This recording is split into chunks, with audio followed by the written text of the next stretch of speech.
ओम शांति।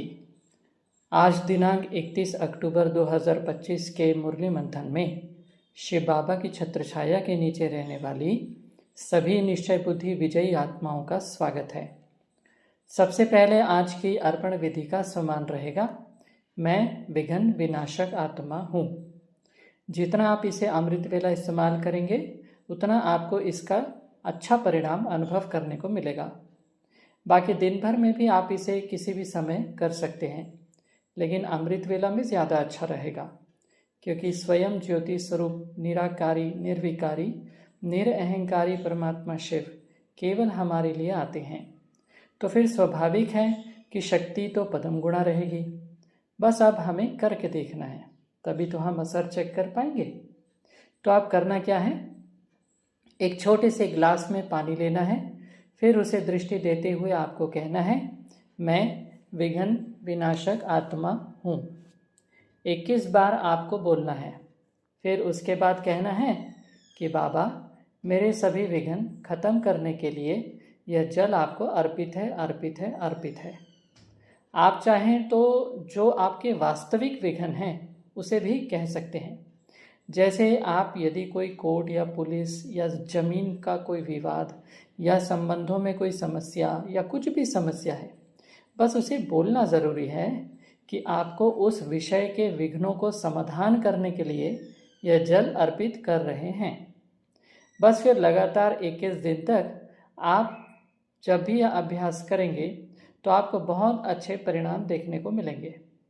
आपको विघ्नों को समाधान करने के लिए जो भी आवश्यकता होगी वह सब टचिंग बाबा आपको करेंगे। बस मन शांत रखना है और धीरज रखें, तो आपको सब समाधान कैसे होगा वो समझ में आता जाएगा। तो अब हम आज 31 अक्टूबर के मुरली के मुख्य पॉइंट सुनते हैं। बाबा आज हमको सबका बेड़ा पार लगाने वाले की नज़र से देख रहे हैं। तो आज बाबा इसका उपाय भी हमें बता रहे हैं। तो पहला उपाय है, बाबा हमें नशा चढ़ाते हैं कि तुम गॉड फादरली यूनिवर्सिटी में राजाई पाने की पढ़ाई पढ़ रहे हो। यह पढ़ाई सारे कल्प में केवल एक बार ही होती है। अब इसकी गंभीरता को बढ़ाने के लिए हमें मैं रूहानी विद्यार्थी या स्टूडेंट हूँ इसकी स्मृति में रहना है, जिसे हम बार बार अटेंशन देंगे और पढ़ाई में इंटरेस्ट बढ़ जाएगा। जैसे गुरुकुल में हमें अपने गुरु पर विश्वास रहता है कि वो जो भी निर्णय लेंगे वो ठीक ही होगा, ठीक ऐसे ही हमें अपने शिव बाबा पर भी पूरा निश्चय बैठता जाएगा। तभी हम निमित्त भाव से दूसरों का बेड़ा पार लगा पाएंगे। दूसरा जो उपाय बाबा ने आज बताया कि जब भी पढ़ाई पढ़ो तो घड़ी घड़ी अपने को आत्मा समझो। हम आत्मा सतोप्रधान थी तो पवित्र थी, शांति धाम सुख धाम में ज़रूर पवित्र ही रहेंगे। इसके लिए हर दिन हमें यह अभ्यास करना होगा कि मैं आत्मा इन आँखों से देख रही हूँ, मैं आत्मा इन कानों से समर्थ ज्ञान सुन रही हूँ, मैं आत्मा इस मुख के द्वारा श्रीमत के महावाक्य से अन्य आत्माओं की पालना कर रही हूँ, मैं आत्मा इन हाथों से ईश्वरीय सेवा की स्मृति में सेवा कर रही हूँ। इस तरीके से आत्मा का अभ्यास पक्का होता जाएगा। आप इसमें अपनी कल्पनाशीलता से नए नए विचार भी जोड़ सकते हैं। जितना ज़्यादा आप इसे प्रैक्टिकल में लाएंगे उतना आपको खुशी की अनुभूति होगी। तो इस तरीके से हम निमित्त भाव से दूसरों का बेड़ा पार लगा पाएंगे। तीसरा जो बाबा ने आज हमें उपाय बताया, बाबा कहते हैं कि जैसे पारलौकिक बाप शरीर उधार लेते हैं, वैसे मैं भी अपना शरीर उधार लेता हूँ। इस विचार से आप सुबह उठें और बार बार दिन भर इस विचार को शक्तिशाली बनाएं कि यह शरीर आपने उधार लिया है। तो इससे हम निमित्त भाव से दूसरों का बेड़ा पार लगा पाएंगे। चौथा उपाय बाबा ने बताया है, बाबा कहते कि काम महाशत्रु है, इन पर जीत पहनो। प्रतिज्ञा कराते हैं, काम पर जीत पाने से तुम जगत जीत बनेंगे। यह है मुख्य विकार। यह हिंसा द्वापर से चली आती है, जिससे वाम मार्ग शुरू हुआ। देवताएं कैसे वाम मार्ग में जाते हैं, उनका भी मंदिर है, वहाँ बहुत छी छी चित्र बनाए हैं। अब इसके लिए हम अर्पण विधि इस्तेमाल करके विजय प्राप्त कर सकते हैं। बस आपको कहना है कि मैं परम पवित्र आत्मा हूँ, 21 बार कहना है। फिर कहना है बाबा, अपने काम विकार पर संपूर्ण विजय प्राप्त करने के लिए यह जल आपको अर्पित है, अर्पित है, अर्पित है। तभी हम निमित्त भाव से दूसरों का बेड़ा पार लगा पाएंगे। 5वां उपाय बाबा ने कहा, बाबा कहते हैं कि अभी तो 5 तत्व भी तमो प्रधान है ना, इसलिए शरीर भी ऐसे तमो प्रधान बनते हैं। जन्म से ही कोई कैसे हो पड़ते हैं। आत्मा अपने बाप को याद करती है, हे बाबा आकर शांति दो। अब देखिए, वैसे तो हमारे 63 जन्म के विक्रम के हिसाब किताब हैं। इस कारण 5 तत्व हमें सहयोग करें, इसके लिए हमें मैं प्रकृति जीत आत्मा हूँ इसका प्रयोग अर्पण विधि से कर सकते हैं। तभी हम निमित्त भाव से दूसरों का बेड़ा पार लगा पाएंगे। 6वां उपाय बाबा कहते हैं कि हमें सबको एक धर्म, एक राज्य, एक भाषा, एक कुल की जानकारी देनी होगी। और वो कैसी देनी होगी? कुछ इस तरीके से बाबा कहते हैं, विश्व में शांति थी जबकि इन लक्ष्मी नारायण का राज्य था।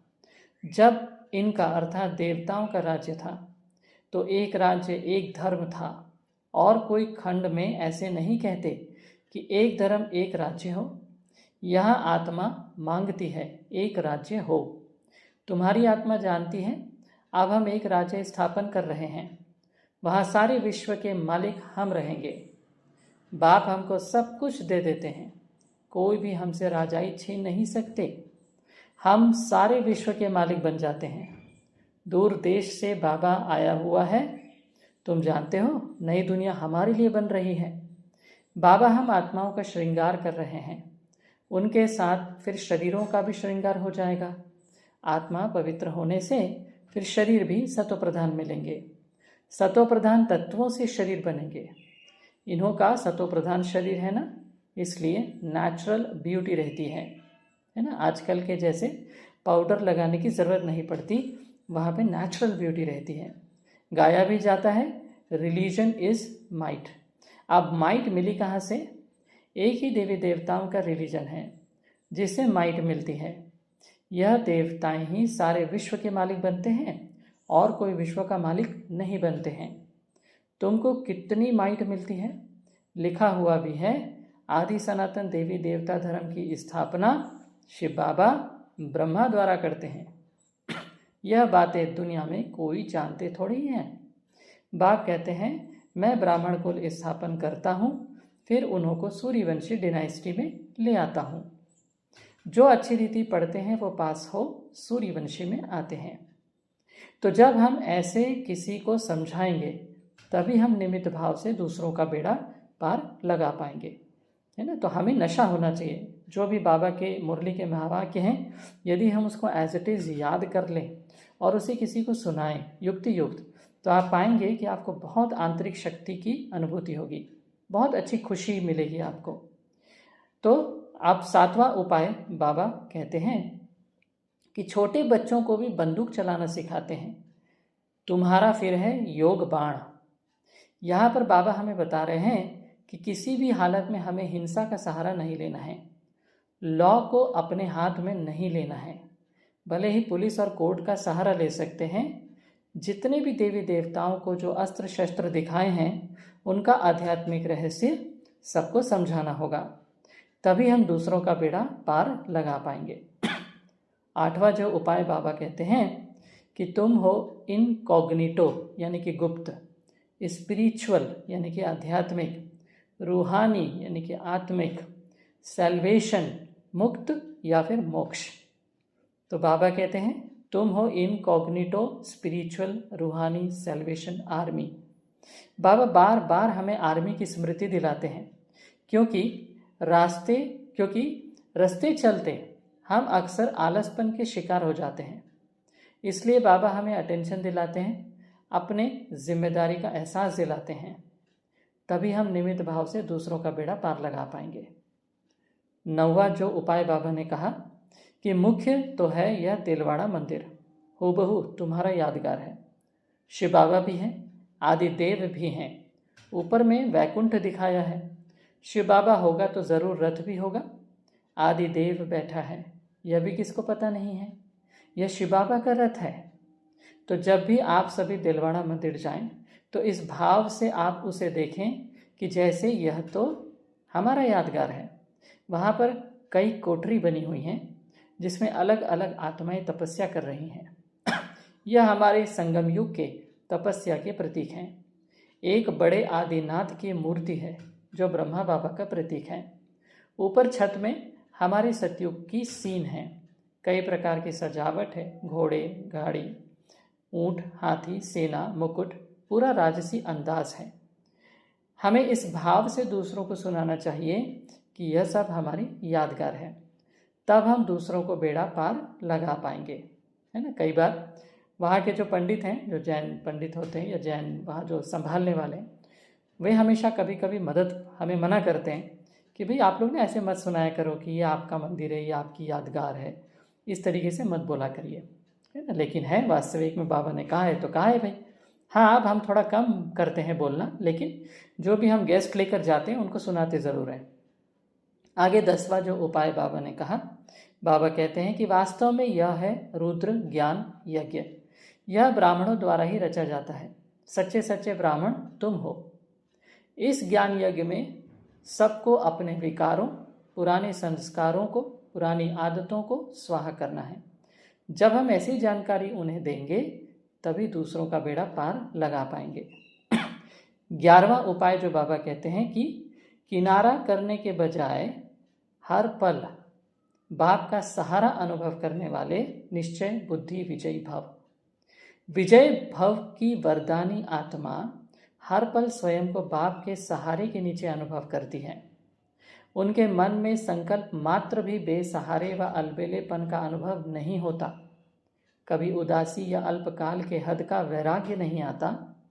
वे कभी किसी कार्य से, समस्या से, व्यक्ति से किनारा नहीं करते, लेकिन हर कर्म करते हुए, सामना करते हुए, सहयोगी बनते हुए बेहद की वैराग्य वृत्ति में रहते हैं। तभी हम निमित्त भाव से दूसरों का बेड़ा पार लगा पाएंगे। 12वां जो उपाय बाबा ने बताया, बाबा कहते हैं कि एक बाप की कंपनी में रहो और बाप को ही अपना कंपेनियन बनाओ।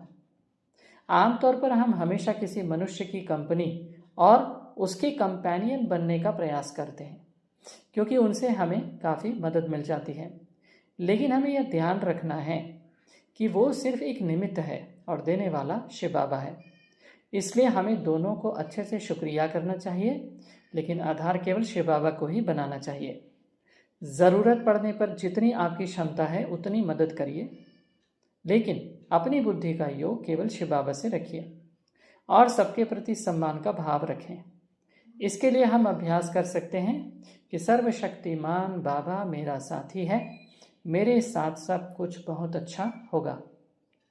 तभी हम निमित्त भाव से दूसरों का बेड़ा पार लगा पाएंगे। 13वां उपाय बाबा कहते हैं कि दिव्य बुद्धि रूपी विमान द्वारा सबसे ऊंची चोटी की स्थिति में स्थित हो, अव्यक्त वतनवासी बन विश्व की सर्व आत्माओं के प्रति शुभ भावना और श्रेष्ठ कामना के सहयोग की लहर फैलाओ। योग के प्रयोग द्वारा दुखी अशांत आत्माओं को शांति और शक्ति की सकाश दो।